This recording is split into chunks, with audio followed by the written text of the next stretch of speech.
Welcome back to my channel. Today, I want to talk to you about why you binge. I want to talk about one of the biggest misconceptions about binge eating, why you actually binge, and how to stop it forever. This has been fresh on my mind, and I just had to do a video about this because I see so much advice online that I know from experience is keeping you trapped in the vicious cycle of binging. It is my mission to help as many people as possible get better from binge eating disorder and move on with their lives. And let's be real, get free from food and body obsession in general, because we know that eating disorders rob far too many years off our lives. Before you watch the rest of this video, subscribe to this channel as we want to get the good news of recovery out to as many people as possible.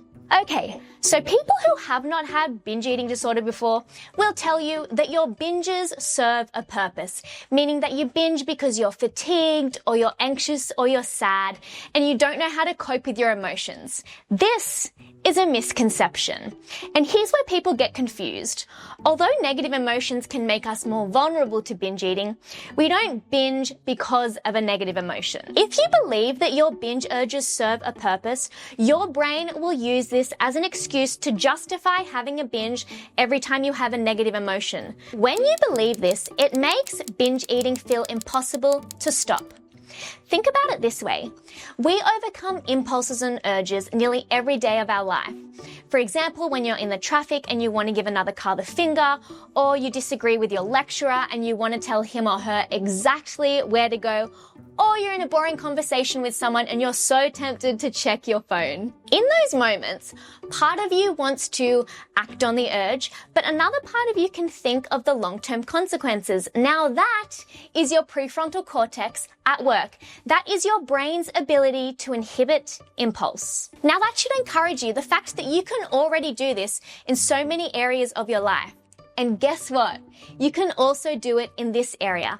It's about using an inbuilt ability that you already have. If you can resist giving someone the bird or blurting out something highly inappropriate, then you can inhibit a binge urge. It's the same brain, the same prefrontal cortex, you just haven't learned how to use it in this context yet. Binge urges are not functional, meaning they don't signal an unmet need. Why? Because they don't come from our prefrontal cortex, they come from our lower brain, our survival brain. They are maladaptive, meaning faulty. They're ego-dystonic, which means that they're not aligned with what your higher brain really wants. Once I learned that my binges didn't serve a purpose, I was free. Now I'm going to tell you exactly why you binge. Here it is. It's profound. You binge to cope with the urge to binge. Think about it. Think about how uncomfortable binge urges are. They feel urgent, demanding, tyrannical, and sometimes it feels like they're not going to go away until you follow through with them. We binge to get rid of the urge to binge because it feels unbearable.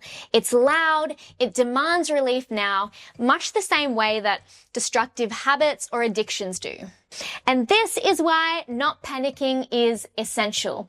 When we don't panic in response to a binge urge, we're already doing something extremely important. We're signaling to our brain that the urge is not dangerous, it's not important, it's faulty messaging, and once we recognize that, we are ready for the most important step of all, separating ourselves from the urge to binge. When you separate yourself from the urge, knowing that it's not truly yours, remember I said that they are ego-dystonic, meaning that they go against what we really want.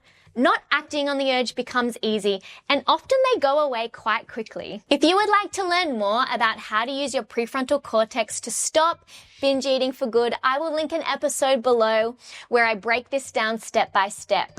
Remember that your brain was built for this, you just haven't been shown how to use it yet.